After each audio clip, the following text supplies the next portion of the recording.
Hardest job tonight, Javier Bardem and his wife are both nominated. Now, if she loses, he can't win.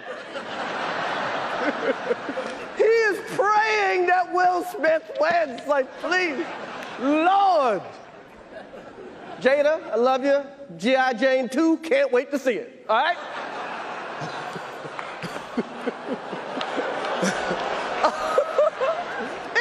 That was a nice one. Okay.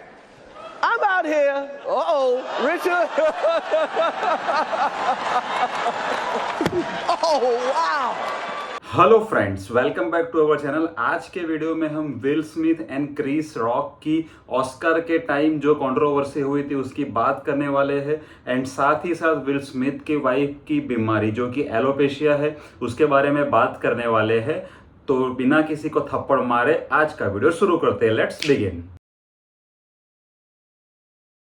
Friends, हम सब हंसी मजाक करते हैं, हम हमारे friends के साथ हंसी मजाक करते हैं, हम हमारी फैमिली के साथ हंसी मजाक करते हैं। जब कभी गेट टुगेदर होता है तब हम हंसी मजाक करते हैं एंड यही हंसी मजाक हमारे गेट टुगेदरनेस को एक जॉयफुल बना देता है एंड एक मेमोरी क्रिएट करता है। पर कभी कभी यही हंसी मजाक नहीं रहता है एंड बहुत सारे एक्सप्रेसिव लोग होते हैं, वो हंसी मजाक को बहुत सीरियस बात पे ले लेते हैं। मीन्स आपने तो बहुत लाइट ही हंसी मजाक किया होता है, बट जो एक्सप्रेसिव लोग होते हैं वो उसे बहुत ही सीरियसली ले लेते हैं। एग्जाम्पल दूं तो अगर आपने हंसी मजाक कोई इंट्रोवर्ट पर्सन के साथ किया तो वो ज़्यादा रिएक्ट नहीं करेगा, बट वही हंसी मजाक कोई आपने एक्सट्रोवर्ट पर्सन के साथ कर लिया एंड उसने दिल पे ले लिया तो बहुत ही बड़ा प्रॉब्लम क्रिएट हो जाता है। ऐसा ही कुछ सिनारियो हमें थोड़े दिन पहले ऑस्कर में देखने को मिला एंड उसमें क्या हुआ था वो आप देख लीजिए। You know who's got the hardest job tonight? Javier Bardem and his wife are both nominated. Now, if she loses, he can't win. He is praying that Will Smith wins. Like, please, Lord. Jada, I love you. G.I. Jane 2, can't wait to see it. All right?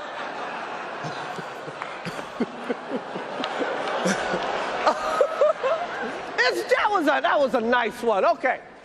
I'm out here. Richard. Oh, wow. Wow. Will Smith just smacked the shit out of me. Keep my wife's name out your fucking mouth. Wow, dude. Yes. It was a G.I. Jane joke. Keep my wife's name out your fucking mouth. I'm going to, okay? Okay. That was a greatest night in the history of television. Okay. Okay. यहाँ पर Chris rock means Oscar के host ने will Smith की wife को लेकर कुछ कहा and फिर विल स्मिथ ने जाकर उनको एक चाटा मार दिया। क्रिस को पड़ता है थप्पड़, बट ऑस्कर के स्टेज पे उसने ये सिचुएशन को बहुत ही अच्छे से हैंडल किया। जब पहली बार मैंने ये देखा था तो मुझे ऐसा लगा कि ये स्क्रिप्टेड है, बट ये स्क्रिप्टेड नहीं था, ये तो रियल था। स्टार्टिंग में हम देख रहे हैं कि विल स्मिथ इसको एंजॉय कर रहे हैं, मीन्स वो स्माइल कर रहे हैं, पर उसकी वाइफ जेड स्मिथ को ये पसंद नहीं आया। फिर विल को आया गुस्सा, क्रिस रॉक को जाके एक धर दिया, वो भी स्टेज पर। पहले तो मुझे ये समझ ही नहीं आया कि ये G.I. Jane 2 है क्या। तब मैंने इंटरनेट पे जाके सर्च किया कि G.I. Jane 2 है क्या, तो G.I.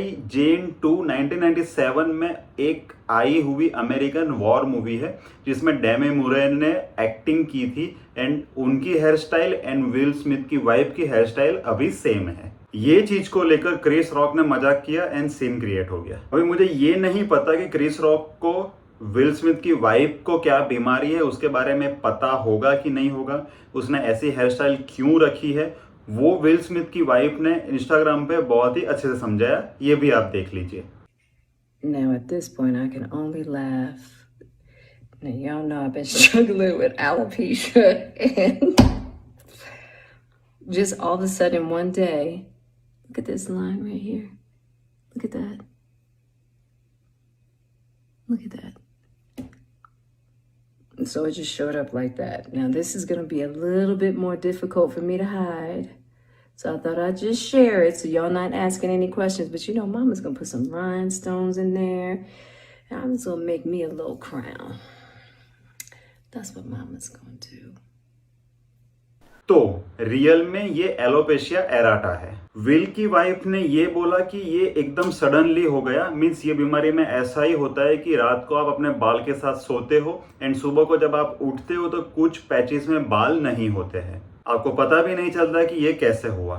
अब बात करते हैं कि एलोपेशिया है क्या। हमारा immune system bacteria, virus, foreign invaders से हमारे बॉडी की हिफाजत करता है एंड ये बात तो बच्चे बच्चे को पता है। एलोपेशिया के केस में ऐसा होता है कि हमारे इम्यून सिस्टम को ऐसा लगता है कि हमारे बाल हमारे लिए फॉरेन इन्वेडर है, तो उस केस में वो इम्यून सिस्टम ओवर एक्टिव हो जाता है। नॉर्मल इम्यून रिस्पॉन्स की जगह एक over active immune response generate होता है। तो जेडा के केस में ये हुआ कि उसके इम्यून रिस्पॉन्स को ऐसा लगा कि ये पैचिस में जो बाल है वो फॉरेन इन्वेडर है, तो मैं ये पैचिस में बाल को उगने नहीं दूंगा। रिजल्ट, बाल गए वो स्पेसिफिक जगह के। उसके बाद जैसे डिजीज की सिवियरिटी बढ़ती जाती है वैसे वैसे वो पहले बाल को कवर करता है, फिर पूरे एंटायर बॉडी के बाल को वो रिमूव कर देता है एंड उसको बोलते हैं auto immune disorder and that is alopecia. ऐसे बहुत सारे डिसऑर्डर है जैसे psoriasis, lupus, multiple sclerosis and कोई टाइप के आर्थराइटिस भी ऑटो इम्यून डिसऑर्डर में आते हैं। ये क्यों होता है आपको पता नहीं होता है। आप जाते हो डॉक्टर के पास एंड बोलते हो कि मुझे ये हुआ है, अब क्या, तो डॉक्टर आपको ऐसा बोलता है कि आपके बॉडी का डिफेंस सिस्टम आपके अगेंस्ट हो गया है। हाँ, तो अब क्या करें, तो आगे कोई आंसर नहीं होता। तो आप ही सोचो कि आप क्या करोगे कि आपकी बॉडी का डिफेंस सिस्टम ही आपके अगेंस्ट हो जाए। अभी एक रिसर्च में ये देखा गया है कि पूरी दुनिया में ऑटो इम्यून डिसऑर्डर के जो पेशेंट है उनकी गिनती कैंसर एंड हार्ट पेशेंट से भी बढ़ गई है। अभी हम ऑटो इम्यून डिसऑर्डर के ट्रीटमेंट की बात करें तो हमें कोई डिजीज की इटियोलॉजी ही नहीं पता होती, तो हम वो डिसीज का इलाज ही नहीं कर पाते। ऑटो इम्यून डिसऑर्डर ऐसा नहीं है कि आपको सर दुखा तो आपने एक गोली ले ली एंड आपका सर ठीक हो गया। ऑटो इम्यून डिसऑर्डर ऐसे काम नहीं करता है। अभी मैं आपको एक बात बताऊं कि नॉर्मल इम्यून रिस्पॉन्स इतना होता है एंड ऑटो इम्यून रिस्पॉन्स इतना होता है। अभी ये जो ऑटो इम्यून रिस्पॉन्स इतना बड़ा हुआ है, इसको कम करने के लिए हमें डॉक्टर इम्यून सप्रेशन ड्रग देते हैं एंड एलोपेशिया के केस में हमें कॉर्टिकोस्टेरॉइड्स देते हैं एंड जिसके बहुत ही सीवियर साइड इफेक्ट्स होते हैं। अभी ये ड्रग्स की साइड इफेक्ट की बात करें तो हमारे बॉडी में वाटर रिटेंशन हो जाता है, हमारे जॉइंट्स पेन करने लगते हैं, हमारे किडनी मार्कर्स में प्रॉब्लम हो जाती है, इवन हमारा लिवर भी खराब हो सकता है ये सारी ड्रग्स से। ऑटो इम्यून डिसऑर्डर की पूरी दुनिया में कोई दवाई नहीं है, सिर्फ आपको स्ट्रेस नहीं लेना है एंड आपको शांत रहना है एंड यही शांत रहने से आपका ऑटो इम्यून रिस्पॉन्स धीरे धीरे कम हो सकता है। एलोपेशिया के केस में जब डॉक्टर आपको सप्रेशन ड्रग देते हैं, means immune response suppression drugs देते हैं, तब आपका इम्यून रिस्पॉन्स नॉर्मल रहता है एंड आपके जो पैचेस में बाल गए होते हैं वहां पर हेयर ग्रोथ होना स्टार्ट हो जाता है।